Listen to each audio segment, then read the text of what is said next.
दुनिया से परे ऐसी कई दुनिया है जहां हमारी तरह ही इंसान रहते हैं और हम सब जाने अनजाने तरीकों से उन लोगों से जुड़े हुए हैं। ये कहानी भी ऐसी ही एक दुनिया की है, पाताल लोक की, जो शुरू होती है आज से 100 साल पहले, जो दो हिस्सों में बटा हुआ है, काल लोक और विश्वलोक। काल लोक जहां पाताल लोक की सबसे काली शक्तियां रहती हैं।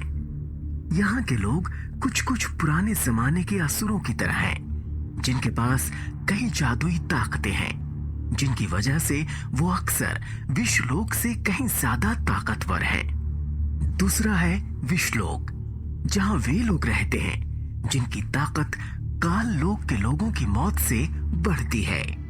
काल लोक के एक राक्षस को मारने से उनकी उम्र 10 साल बढ़ जाती है। इसी वजह से काल लोक और विश्वलोक के लोगों के बीच हमेशा एक कभी ना खत्म होने वाली जंग चलती रहती है, और इस जंग में अक्सर विश्वलोक के लोग ही मारे जाते हैं। लेकिन विश्वलोक का राजा हस्तर अपने लोगों की मौत से पूरी तरह अनजान थे, क्योंकि इन सब बातों के बारे में बताने की हिम्मत ना ही उसके रक्षा मंत्री और ना उसके महामंत्री में थी। लेकिन सच को आखिर कभी ना कभी तो सामने आना ही था, और ऐसा ही हुआ भी। एक बार राजा हस्तर अपने राज्य की सरहदों का जायजा लेने पहुंचा, और जब वहां के लोगों से उसने बात की तो उन लोगों ने उसे सब सच बता दिया। उनके हजारों सैनिक काल लोक के लोगों के हाथों मारे जा चुके थे। ये सुनकर राजा हस्तर गुस्से से पागल हो गया, और उसने फौरन अपने एक सिपाही को आदेश दिया कि राज्य के सभी मंत्रियों और फौज के अधिकारियों को खबर दे कि राजा उनसे मिलना चाहते हैं। राजा नहीं चाहता था कि अब उनकी और लोगों की जान जाए। खबर मिलते ही सभी अधिकारी और मंत्री राजा के महल में पहुंच गए। उन्हें यह डर सता रहा था कि राजा क्या फैसला लेने वाला है। हर कोई राजा के आने का इंतजार बेसब्री से कर रहा था, और मन ही मन सोच रहे थे कि क्या होने वाला है। क्या महाराज कोई अच्छी खबर सुनाने वाले हैं? राजा ने इतनी जल्दबाजी में हम सबको क्यों बुलाया? हाँ? तभी दरवाजे पर खड़े सिपाही ने जोर से आवाज लगाई, सावधान, राजा हस्तर सभा में आ रहे हैं। ये सुनते ही वहां मौजूद हर शख्स खामोश हो गया और दरवाजे की तरफ देखने लगा। राजा के आते ही सभी सर झुकाकर खड़े हो गए। लेकिन उस दिन राजा ने हमेशा की तरह किसी को भी बैठने का इशारा नहीं किया, और सबको नजरअंदाज करते सीधा जाकर अपनी गद्दी पर बैठ गया। महामंत्री, राजा हस्तर ने महामंत्री को देखते हुए गुस्से में कहा। जी महाराज, महामंत्री ने घबराते हुए कहा। क्या तुम्हें यकीन है कि राज्य से जुड़ी हर एक बात मुझे वक्त पर बताई जाती है? हस्तर की आंखें इस वक्त गुस्से से लाल थी। वो महामंत्री आगे कुछ और कह पाता, उससे पहले ही उसकी बात बीच में काटते हुए हस्तर ने कहा, वो क्या? ख्याल रहे, जो भी कहना सच कहना। राजा की आवाज में उसका गुस्सा साफ झलक रहा था। वो महाराज, मैं आपको सब सच बताने ही वाला था। महामंत्री ने हकलाते हुए कहा। बताने ही वाले थे का क्या मतलब है? और कब बताने वाले थे? तुम अच्छी तरह जानते थे कि काल लोक के राक्षसों की ताकत दिन पर दिन बढ़ती ही जा रही है, और वो हमारे सिपाहियों को मारते जा रहे हैं। फिर तुम किस बात का इंतजार कर रहे थे महामंत्री? तभी विश्वलोक का सेनापति त्रिकाण, जो कि राजा का छोटा भाई भी था, उठा और उसने आगे आकर कहा, महाराज, हमने आपको इसलिए नहीं बताया क्योंकि पहले हमें लग रहा था कि हम उनका मुकाबला कर सकते हैं और हमारे सिपाहियों ने पूरी कोशिश भी की, लेकिन त्रिकाण की बात बीच में ही काटते हुए हस्तर ने गुस्से में कहा, लेकिन क्या तुम हमारे सिपाहियों के मारे जाने का इंतजार कर रहे थे? कुछ देर खामोश रहकर हस्तर ने वहां मौजूद हर शख्स को एक नजर देखा और फिर कहा, त्रिकाण, तुम्हारी ये लापरवाही माफी के लायक नहीं है। हस्तर बहुत ज्यादा गुस्से में था। त्रिकाण, तुम्हें अंदाजा भी है कि तुम्हारी ये गलती हमारे लिए कितनी खतरनाक साबित हो सकती है।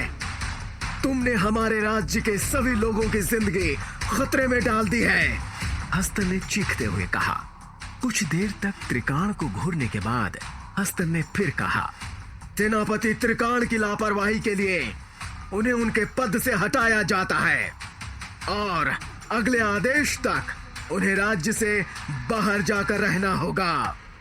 ये बात सुनते ही पूरे महल में तरह तरह की बातें होने लगी। राजा की बात सुनकर सभी सन्न रह गए थे। वहां मौजूद सिपाही आपस में बातें करने लगे। राजा ने सिपाही को हटा क्यों दिया? आखिर उसके दिमाग में चल क्या रहा है भाई?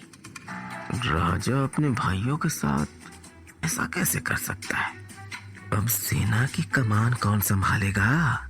ये सब देखकर राजा हस्तर ने फिर गुस्से में कहा, अगर किसी को भी मेरे इस फैसले से कोई ऐतराज है तो वो भी सेनापति त्रिकाण के साथ इस राज्य को छोड़कर जा सकता है।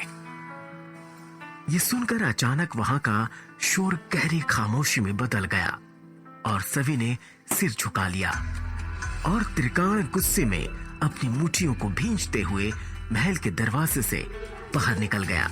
आज से हमारी सेना की जिम्मेदारी मंत्री दुसान को दी जाती है, जो एक अच्छे योद्धा भी हैं।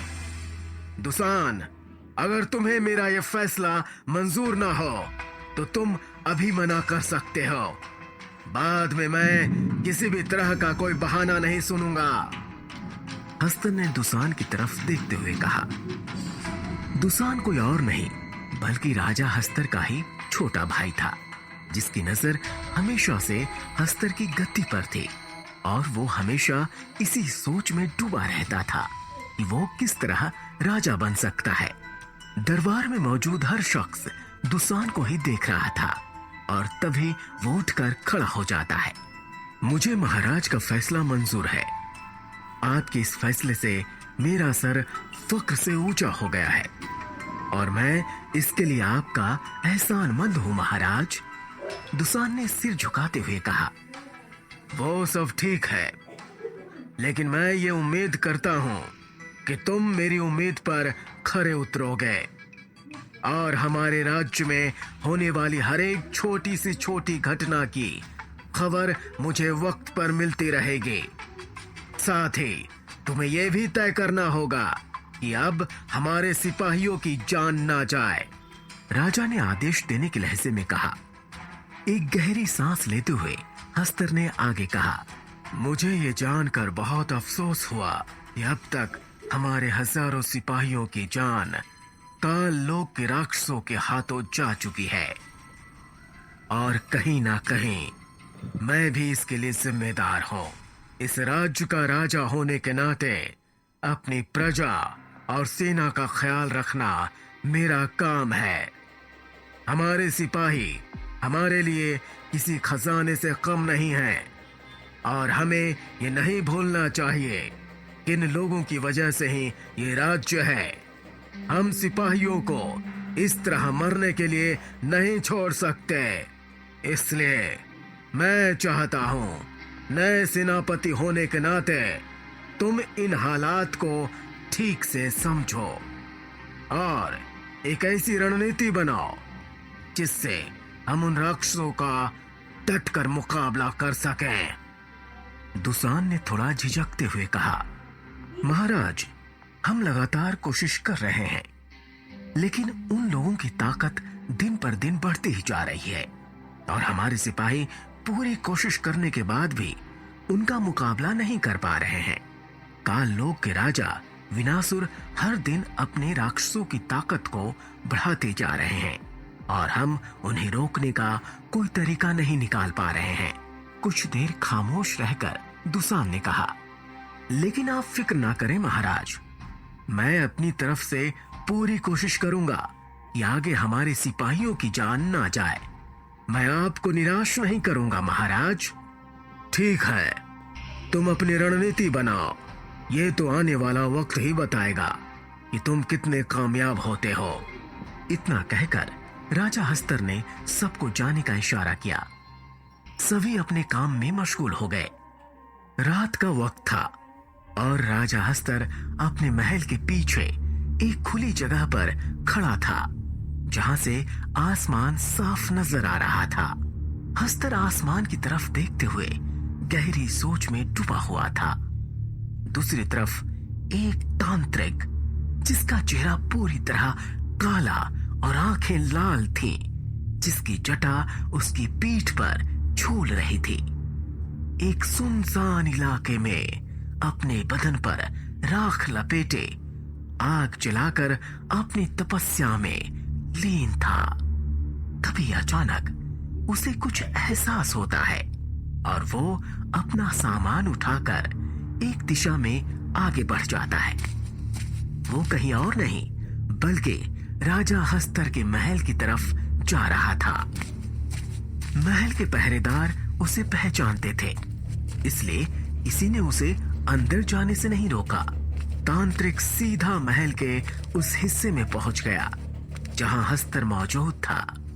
उसने देखा कि राजा परेशान है, चुपचाप आसमान को देखे जा रहे हैं और वो उसके करीब जाकर खड़ा हो गया। अचानक तांत्रिक को अपने करीब खड़ा देखकर हस्तर चौंक जाता है। भैरव, तुम यहाँ? आप नहीं तो याद किया महाराज। एक रहस्यमय मुस्कुराहट के साथ भैरव ने जवाब दिया, लेकिन हस्तर उसकी बात का कोई जवाब नहीं देता और फिर से आसमान को घूरने लगता है। तब भैरव उसके और करीब जाकर पूछता है, महाराज, आप इतने परेशान क्यों हैं? क्या कोई बहुत बड़ी बात है? और इस मुश्किल वक्त में मैं आपकी क्या मदद कर सकता हूं? क्या नहीं है मेरे पास भैरव? सब कुछ तो है। इतना बड़ा राज्य, मेरे आदेश का पालन करने वाले नौकर, सिपाही, योद्धा, मंत्री हैं। फिर भी मैं अपने आप को अकेला महसूस कर रहा हूं। राजा की आंखों में मायूसी साफ नजर आ रही थी। आप इतने मायूस क्यों हैं महाराज? आपने ठीक ही तो कहा, आपके पास सब कुछ तो है। भैरव ने राजा को दिलासा देने की कोशिश की। सही कहा तुमने, सब कुछ तो है, लेकिन वो नहीं है जिसकी एक राजा को चाह होती है। राजा हस्तर ने सर झुकाते हुए कहा, महाराज, आखिर इस राज्य के सबसे शक्तिशाली योद्धा को और क्या चाहिए?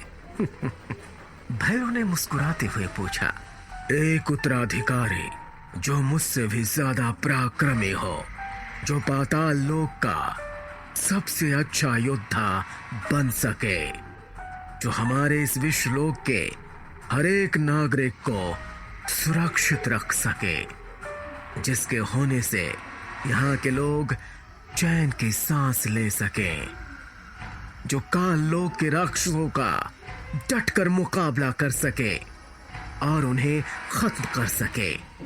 ये सब कहते कहते राजा की आंखें उम्मीद से चमक उठी थीं।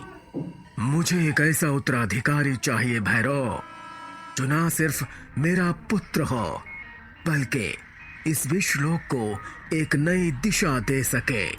हस्तर ने आगे बढ़ते हुए कहा, लेकिन महाराज, आपके 12 पुत्र हैं और 7 भाई हैं। आप उनमें से किसी एक को पराक्रमी योद्धा क्यों नहीं बनाते?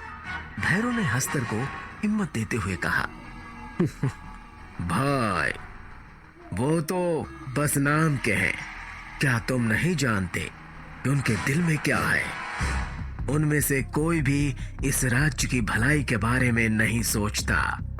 उन्हें तो बस मेरी गद्दी चाहिए ताकि वो ऐशो आराम की जिंदगी जी सके। राजा ने मुस्कुराते हुए कहा, हाँ महाराज, मैं इस सच्चाई से अच्छी तरह वाकिफ हूं, लेकिन आपके बेटे भी तो हैं। आप उनमें से किसी एक को चुनकर उसे इस राज्य की जिम्मेदारी दे सकते हैं। अगर आप उन्हें समझाएंगे तो वो अपनी जिम्मेदारी जरूर समझेंगे। भैरव ने हस्तर को समझाने की कोशिश की। उसकी बात सुनकर हस्तर ने हंसते हुए कहा, मेरे बेटे, उनके बारे में तो मैं क्या कहूं। वो तो बिल्कुल ही निकम्मे हैं। उन्हें इस राज्य की क्या, मेरी कोई परवाह नहीं है।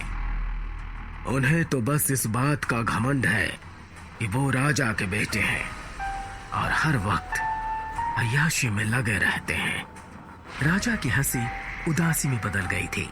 मेरे बेटे और भाइयों की हरकतों से पूरा राज्य वाकिफ है और मैं ऐसे लापरवाह लोगों के हाथों में इस राज्य को नहीं छोड़ सकता। मैं विश्वलोक को खतरे में नहीं डाल सकता भैरव। आखिर ये जनता मेरे बच्चों की तरह ही है। हस्तर के कंधे झुके हुए थे। तभी भैरव के बदन में एक सरसराहट सी हुई। उसने अपनी आंखें बंद की और उसके दिमाग में 10 सेकंड के लिए एक कहानी सी कौंध गई और अचानक ही उसके मुंह से एक नाम निकला, विराजक। वो आंखें बंद किए ही बड़बड़ाने लगता है, वो आएगा, वो आएगा, वो जरूर आएगा। तेरा उत्तराधिकारी बनकर आएगा। वो भले ही किसी और औरत के गर्भ में पले, लेकिन उसका आना तय है उसका आना, और वो वही बनेगा जो तू चाहता है। राजा हस्तर हैरानी से भैरव की बातें सुन रहा था। अचानक से ये सब सुनकर वो कुछ परेशान सा हो गया था। उसे समझ में नहीं आ रहा था कि भैरव क्या कहना चाहता है और ये सब कैसे होगा। हस्तर ने भैरव के कंधे पर हाथ रखते हुए पूछा, भैरव, ये क्या बड़बड़ा रहे हो तुम? तुम्हारी तबीयत तो ठीक है ना? भैरव ने आंखें खोली और उसका पूरा बदन पसीने में भीगा हुआ था।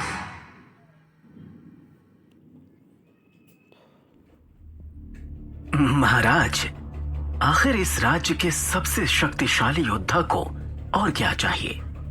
भैरव ने मुस्कुराते हुए पूछा। एक उत्तराधिकारी जो मुझसे भी ज्यादा पराक्रमी हो, जो पाताल लोक का सबसे अच्छा योद्धा बन सके, जो हमारे इस विश्व लोक के हर एक नागरिक को सुरक्षित रख सके, जिसके होने से यहाँ के लोग चैन की सांस ले सके।